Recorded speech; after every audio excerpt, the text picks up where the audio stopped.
Once again, good morning and thank you all for being here. Give yourselves a round of applause.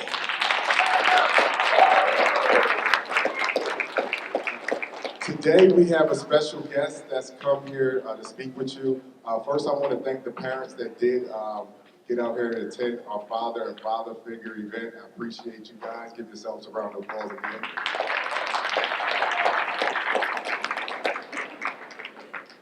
So now I have the great honor to introduce our superintendent. At this time, she's going to come and have some opening remarks. So put your hands together for Dr. Martin.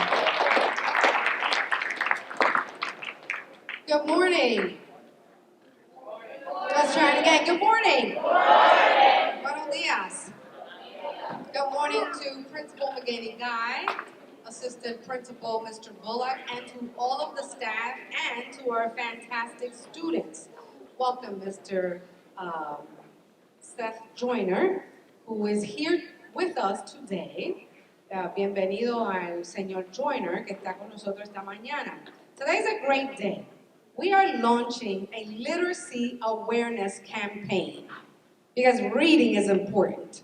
We want all of our students to be strong readers. But I'm not going to take any more time. It is my pleasure to share with you a little bit of background of Mr. Joyner.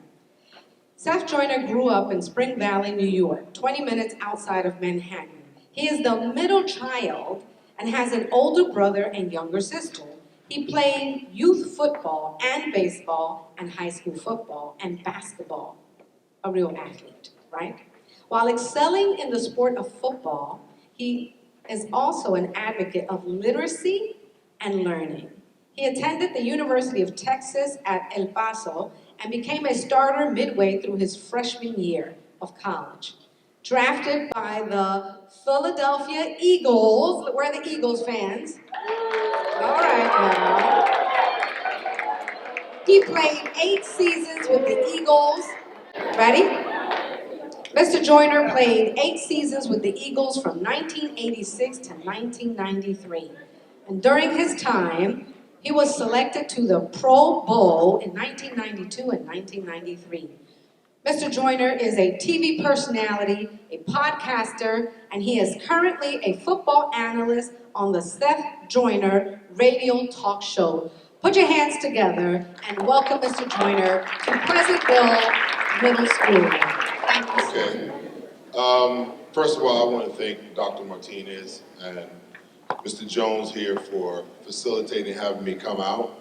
I want to, as well, acknowledge and recognize the parents that are here today. A lot of parents have jobs that they could be at today or have to be at today, and parenting is such an important thing. I've got 2 kids of my own. I'm a grandfather now. I've got a 36-year-old daughter. I've got a 23-year-old son. He just turned 23 last week. And it seems like just yesterday, he was sitting where you guys are. I got a 4-month-old grandson as well. So parenting, of all the accomplishments and all the things you guys see up there, the most important thing to me was being a dad. The most important thing. My dad was never present, and he gave me the insight on what not to do, what not to be. And I always promised myself that I would be the opposite of what he was. So I was always there for my kids. So I just want to recognize parents. It's not an easy job. Kids understand that parents don't come with a manual on how to be a parent. A lot of times we're learning on the fly, just like you guys are learning life on the fly sometimes. But parents always have your best at heart. I was talking to Dr. Martinez down here just a little earlier, and one of the things that I was talking to her about, she was talking about her 17-year-old daughter, was acknowledging some things that she had taught her along the way, and what a revelation that was for her. And I can remember when I was 26 years old, 26, 27, I remember calling my mom one day, and I called and said, Mom, I said, thank you. And she said, boy, thank you for what? I said, well, thank you for giving me a curfew. Thank you for not allowing me to hang out with Charlie because you knew that Charlie's parents were never at home and that Charlie smoked weed. I said, thank you for having your thumb on every aspect of my life. Because if you hadn't have done that, there's no way I could have accomplished the things that I accomplished and gotten to where I had gotten to in the environment that I grew up in. So parenting to me is a big, big deal, all right? So I just want to give the parents the thumbs up, the ones that are here today. Give yourselves a round of applause. And I want you kids to also understand that if your parents aren't here, it's not because they don't want to be here. There are circumstances that prevent them from being here, so don't hold that against them. I'm honored to be here and be a part of launching the district's literacy awareness campaign. Reading is key. I'll tell you a little story about myself when it comes to reading. I was never a big reader. I was talking to some of the young men over here and I asked them what their grades were like. A few of them had some really good grades. One kid pulled out his phone and showed me his grades. Another kid was honest. He was like, you know, I got some good grades, I got some bad grades. Another kid said, I got a couple of Fs. I can sympathize with you because I was never a good student. Like there were subjects that I was good at, subjects that I liked, and I applied myself. And I'm sure it applies to you guys today. There are certain things that you're good at, there's certain things that interest you, there's certain things that moves you. So you put the effort forth to do well in those classes. And then you have those classes that you just don't like. For me, it was math. I hated math. Hated math. So I did just enough to get by.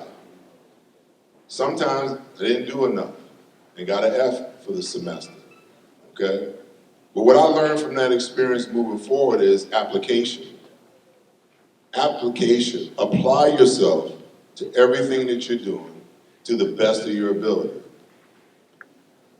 And then things will begin to work out. Because if you work hard enough at something, sooner or later, good results are going to happen. Even though you don't like to do it. It's a discipline thing. You know, I used to tell my son when he was you guys' age, I was like, you have to be disciplined in all the things that you do, even when you don't want to do it. And I gave him this definition of discipline, and I want to give it to you guys this morning. Discipline is doing what you're supposed to do, when you're supposed to do it, whether you feel like it or not, whether you want to do it or not. It's a requirement, okay? Show me a person that's not disciplined in one area of their life, and I'll show you a person that's not disciplined in many areas of their life. So I live by that, being disciplined, because there's plenty of times, plenty of things that I don't feel like doing, but I know that they need to be done, they have to be done, so I do them. Your parents don't want to get them to go to work every day, but you want to know what? If they don't go to work, you don't eat. No lights, no clothes. So they're disciplined about going to work to making sure that they provide for you. That's a parent's job. So let's talk about this reading thing. Because I was never a big reader. Hated reading. And then one of my teammates, I played 13 years in the NFL. And probably around year 11, one of my best friends, some of you guys who are older, some of the parents will know the name Clyde Simmons, was my best friend when I played. He was my roommate 8 of the 13 years that I played. And out of nowhere, he started showing up with books he was like reading. I'm like, man, what are you reading? Books? What's that all about? And he was so diligent about his readings that I would see him reading a book all the time. And it somewhat inspired me. So I picked up a book and I started reading. Well, now I'm a voracious reader. I'm always reading 2 or 3 books at a time. All the time. Because there's knowledge in books. And there's power in books. There's a lot of things that happen in society, that happens in the world that we're not privy to. But guess where that information is? That information is in books. There's this old saying, if you want to hide something from people, if you want to hide knowledge from people, you know where you put it? Put it in a book. Because most people don't like to read. Most people won't read, okay? Because they either find it boring or they find it non-informative or whatever it is, okay? But no matter what kind of reading you like to do, whatever it is that excites you, I would say start reading and start reading now. Because you want to know what happened to me when I began to start to read? I became inspired to write. And I realized that I had a skill to be a really good writer. And there would be days where I would sit down at my computer in the morning and I would write 2-3 hours at a time, nonstop. I didn't even know where it was coming from. I'd be reading a book, and all of a sudden, something that I was reading would move me. And I would go to my laptop, and I just start writing.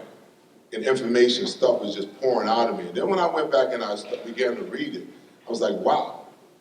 I never even knew that my brain operated in that manner. I never knew that I had a capacity for information and knowledge in that way. But when you start to read, that's what begins to open up the world. Listen, each and every single one of you have a gift. You were born and put on this earth to do something.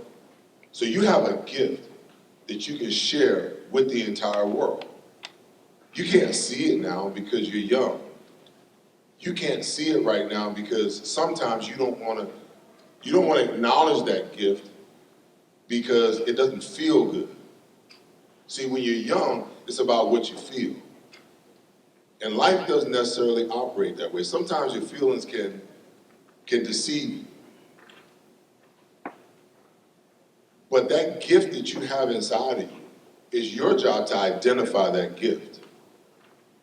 My gift always was, I want to play professional football. Why?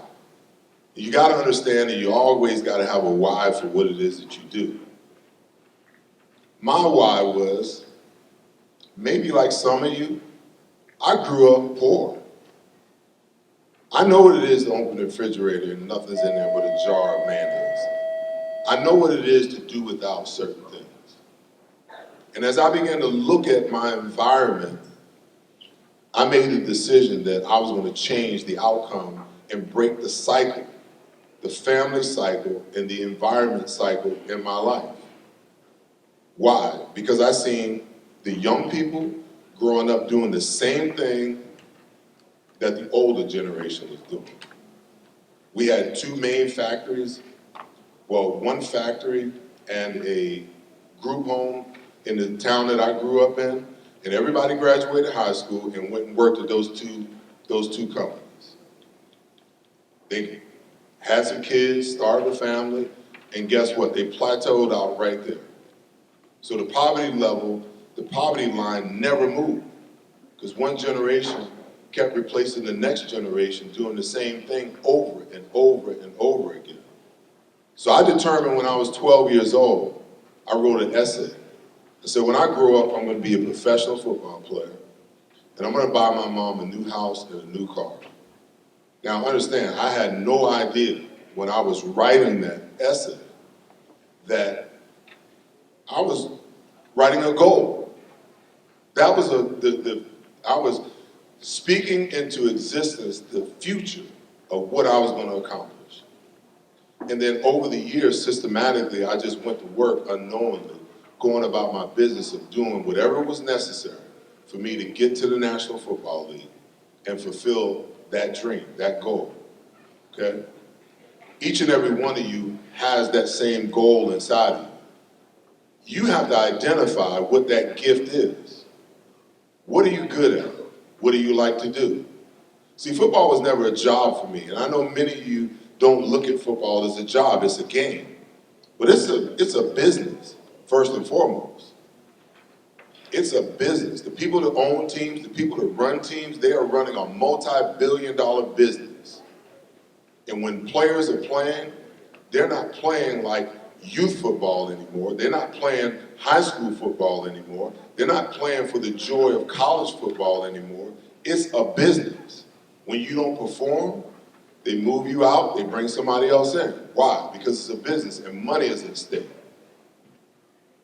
So I'm just telling you this because I want you to understand the business of life and how it works. So if my goal was to be a professional football player, then I had to realize that this is business. And I've got to conduct myself in that way. I've got to eat right. I've got to train right. I've got to sleep. I've got to study. I've got to prepare. Because if I can't level the playing field for myself, and level the playing field in football means that I'm playing at a high level. Why? Because they're paying me to play at a high level. And I need that team to need me as much as I need them in order for me to stay where I want to stay. So that means I got to do everything that's necessary. I got to be disciplined about everything in my life to make sure that I'm performing at the level that I need to perform. So then how does that translate to you? Figure out what your dream is. Figure out what your gift is. Figure out what your goal is. And then go to work. Listen, it's not going to be easy. Nothing in life that you achieve, success in life is not easy. Do you want to know why? Because if success was easy, every person in the world would be successful. Did I have failures? Absolutely. Because people look at that bio and they look at my life and they say, man, he played in the NFL for 13 years. It's all success. But what you don't know is that when I was in college, I had to walk on. I didn't get a scholarship out the gate. I had to walk on. 2,000 miles away from home, from New York to El Paso, Texas, in a whole different environment that I didn't understand at 17 years old. My freshman year, I started 7 games. By the time we got done with spring football, I was on full scholarship. And I never looked back from there. The Eagles drafted me. People don't know I got cut the first 2 games of my rookie season. I'll take you back even further. When I played youth football, I'm talking to these guys over here, the first 2 years I played, you know what I did? I quit. I quit because I was always a bigger kid. So I wound up playing a grade, two grades up. So I'm playing with the older kids, and they harassed me, and they bullied me, and the whole deal. We didn't call it bullying back then, but that's what it was. So I quit. And my mom didn't know. She didn't understand why. Because I coached. I coached my son when he played. And I seen how the parents would come out, and they would sit on the sidelines and watch everything that was going on in practice. Well, when I was a kid, my mom dropped me off in front of the school. Practice was in the back of school. We practiced for 2 hours. She picked me up in the front of the school. She didn't know what happened during those 2 hours. So I quit. The 3rd year, I asked her to sign me up. She was like, if I sign you up this year, you're going to finish the whole year. That was the best thing that could have ever happened to me, because what did she do? She began to teach me about resiliency and seeing it through and making sure that you do what's necessary. Even when I went to college at 17 years old, she flew with me from New York to El Paso because she wanted to see what environment her kid was going to be in. She spent 3 days with me in El Paso. And then when she got on the plane to go back home, she held me by the chin and looked me in my eyes. She said, don't come home. Now, I knew what that meant. That meant don't come home. It didn't mean don't come home for summer, Christmas, Easter, and all that kind of stuff. It meant you're here. Finish what you came here to do. And trust me, there were many times I wanted to get on a bus and head back east from El Paso to New York. But all I could remember was the look on her face and her words of admonishment, finish what you came here to do. So it took a little bit of resiliency. It took a little bit of dealing with some uncomfortability. It came with dealing with feeling uncomfortable in an environment that you weren't comfortable in. But my ultimate goal was getting to the NFL. So if that was my ultimate goal, then I was willing to deal with everything in between. And nothing was going to get in my way of my ultimate goal. So I had to deal with that. There was failures along the way. And trust me, when you fail, don't get discouraged by it. Because failure, the only thing failure is telling you is that you're on the right track. that you made some mistakes along the way. I like to look at it in these terms. If the goal that I'm going for is over there where those balloons are, and I begin to walk towards those balloons, and something happens, okay? Something goes awry, because what we think is that success is a direct linear line to where we want to go. It's never that way. The plan never works out the way that you envision it in your own mind, in your mind's eye. So the obstacles come. And while I'm walking that way, something happens, and guess what? I got to take 2 steps back because I'm experiencing some failure here. So while I'm taking those steps back, I'm looking at the situation and I'm asking myself, what did I do wrong in this area right here? Because in order for me to still get to where I want to go, I got to walk along those lines where I just failed and took 2 steps back, correct? So as I look at that, I'm evaluating what I did wrong. I'm evaluating what I did right. So that when I start walking that line again, I can make the changes. I can fix the mistakes. I can look at the failure and understand why I failed and what went sideways and what went wrong. So now I can begin to walk towards my ultimate goal. So failure, you learn more through failure than you'll ever learn by succeeding. It took me a long time to understand that or even believe it. Because when you're succeeding, there's this sense that everything's good. But true growth and true success oftentimes comes through your failures. Okay? Hard work and dedication is just essential. It is just essential. Hard work seems like hard work in the moment, but when you meet your success, you look back at it and you realize it really wasn't all that hard anyway. What's hard? Sitting down doing your homework when you know you're supposed to do it, instead of putting it off. Yeah, you'd rather be playing video games, you'd rather be online with your friends, or you'd rather be on social media, whatever it is. Yeah, you'd rather do that. But discipline tells you that the homework has to be done first. Then you can do all of those other things. Now you got free time to do whatever you want to do. And nothing you ever are going to accomplish, you're never going to get there if there's not some hard work built into this, if there's not some resiliency built into it. Okay? For the parents, it is vitally important that you guys continue to, and I know you are because you're here, but I have to say it anyway. It's so important that you stay connected to your kids and what they're doing and show an interest in what they're doing. It's also important that, we set an example. People talk about role models in sports. Charles Barkley is a good friend of mine. And, the older people in the room will remember when Charles came out and said, I am not a role model. Okay? And I remember having a conversation with him on the golf course. I said, Charles, you can't say that, man. Like, all these kids look up to you. And then I thought about it. Because he was pretty darn adamant about it. He was like, I'm no one's role model. And if you met Charles and you knew him on a personal level, you would agree with me. But the point is, you kids, you see an athlete, and you see him on the TV screen, and you see him performing what it is that he does. Or you see an actor or an actress, and you admire what they do. And this is what made me reassess the whole role model thing. Kids look at people and they can admire what they do. But that's only a small portion of the life that they truly live. My son lives in my house. And he's watching everything that I do. And he doesn't do what I tell him to do. He does what he sees me do. That's what kids do. That's what kids do.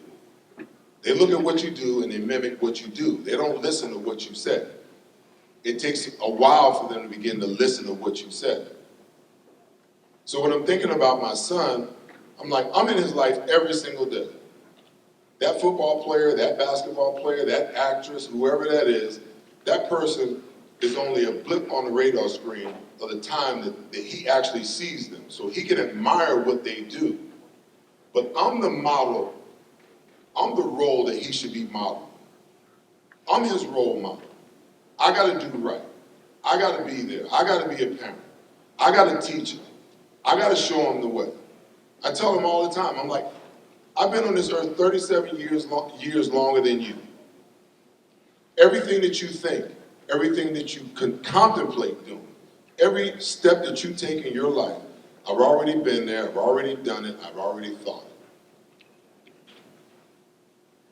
So when I tell you something, I'm telling you from a position of experience. I'm trying to get you not to make the failures and not to fall into the pitfalls and do the dumb stuff that I did when I was your age. So I say all of that to tell you young people, sometimes you're going to think that your parents are the fun police when they tell you no. When they tell you you can't do something, you can't go somewhere. Think about this. There's not a person in your life that loves you and cares about you more than your parents. They are never going to tell you something that's not for your benefit, even at the age that you're at when you can't understand it and you can't receive it.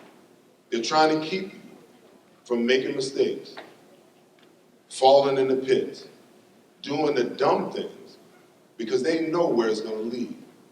And sometimes you can't come back from that.